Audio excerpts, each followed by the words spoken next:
Joe McMoneagle is one of the most prominent and successful member of the clandestine remote viewing program through U.S. Army intelligence and the Stanford Research Institute that went by many nicknames, including the Stargate Project between 1978 and 1995. Born in 1946, he became the U.S. Army Chief Warrant Officer in the 1960s and served in Vietnam, where he was severely injured in a helicopter crash, and it led to his joining Army intelligence, where his talents were discovered and honed. Through the Stargate program, he contributed to the remote viewing revealing facts about Chinese nuclear facilities, the Iranian hostage crisis, the Red Brigades, and Mohammad Gaddafi. He also became the remote viewer responsible for identifying the structures of Cydonia on the planet Mars through remote sensing, including intelligent beings, 1 million years ago. A skill set primarily intended for spying purposes against the Soviet Union and other enemies of the United States, his talent and interest ultimately led him to explore near-death experiences, out-of-body travel, and the unexplained phenomena of UFOs, UAPs, and extraterrestrial biological entities. They all seem related in ways we're still discovering little by little, thanks to the talent and disclosure work of men like Joe McMoneagle. Upon retiring from the intelligence service, Joe has traveled and lectured on his remote viewing experiences, and this 1990s clip comes to us courtesy of REA's hypnosis and was suggested by one of Project Blue Book's avid listeners.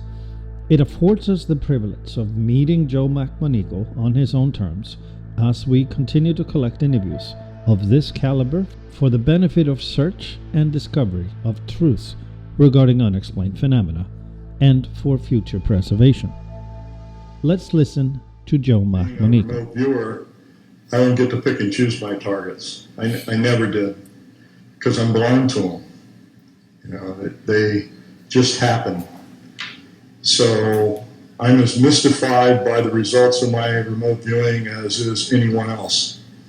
They're always a surprise to me. So when I go in and do a remote viewing, whatever happens, happens. The other part of denying the ego is that you never try to understand what's happening, you never try to classify what's happening, or you certainly never try to judge or come to some conclusion about your data. You just go with it because it's not your job. One of the things I learned a long time ago is that that's somebody else's job to figure out what it is you said or figure out what it is you meant. There's some other things in a minute that you'll see, and I'll explain to you why that's important. Or the data will explain to you why that's important.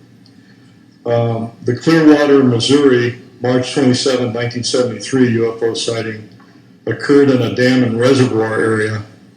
It's kind of an interesting sighting because there were a lot of things going on, and somebody suggested that it be targeted by remote viewers, I guess.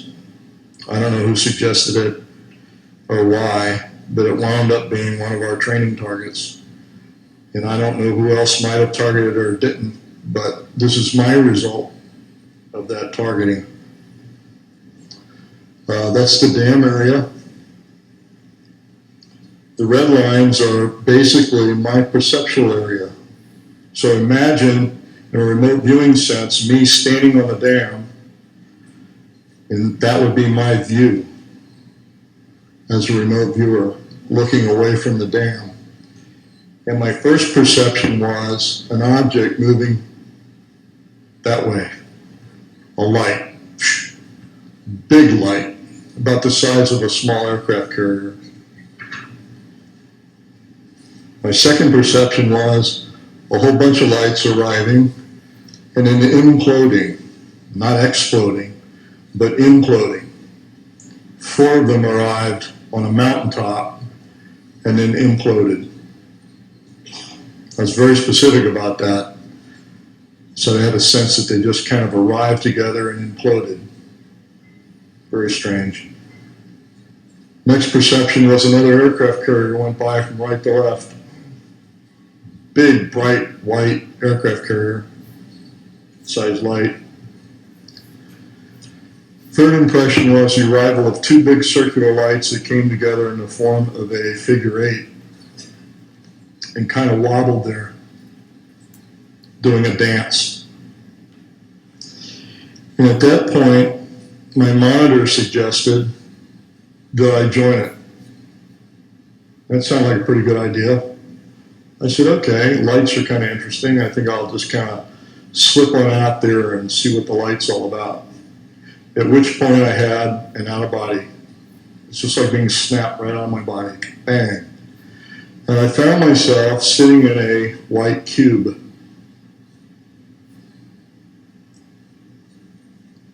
Perfectly white cube.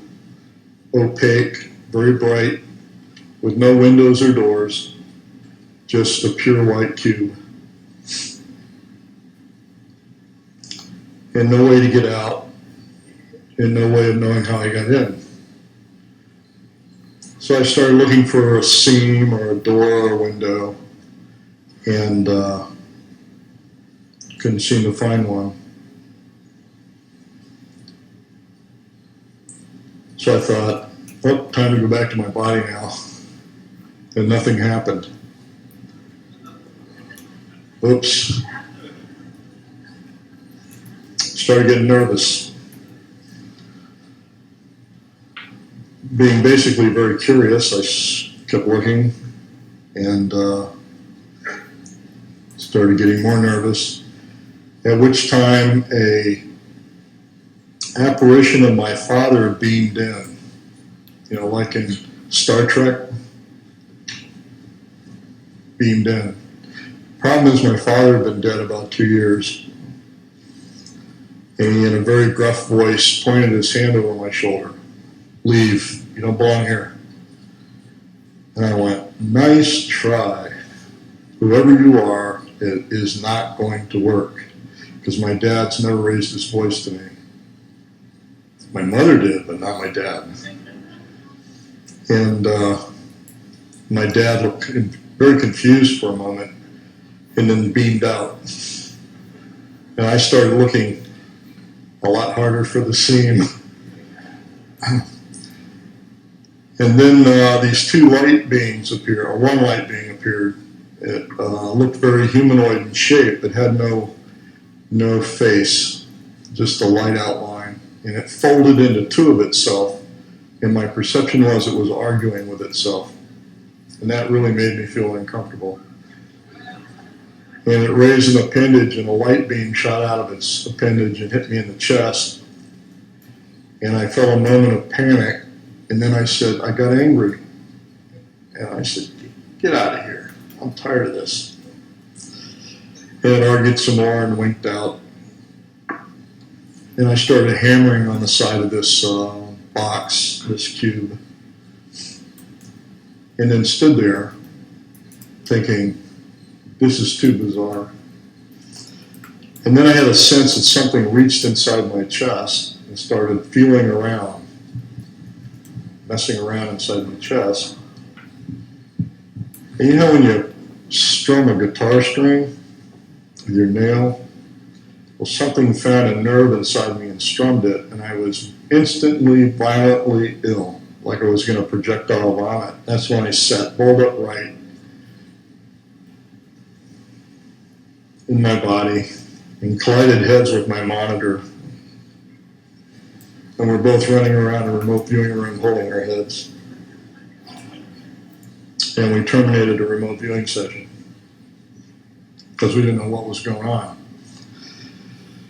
So that's the remote viewing event. Total time was 15 minutes. Felt like an hour.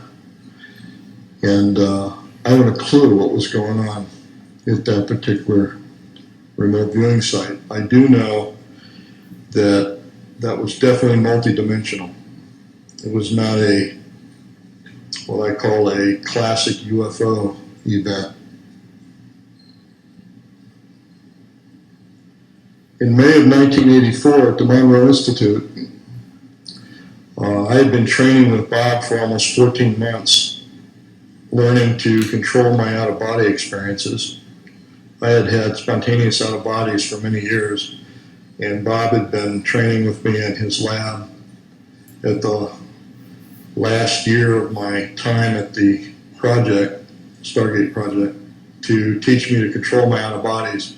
I wanted to see if controlled out-of-bodies were better at producing information, collection information, than remote viewing. It turns out you can do very specific things with out-of-bodies that you can't do with remote viewing, but I don't think it's as good.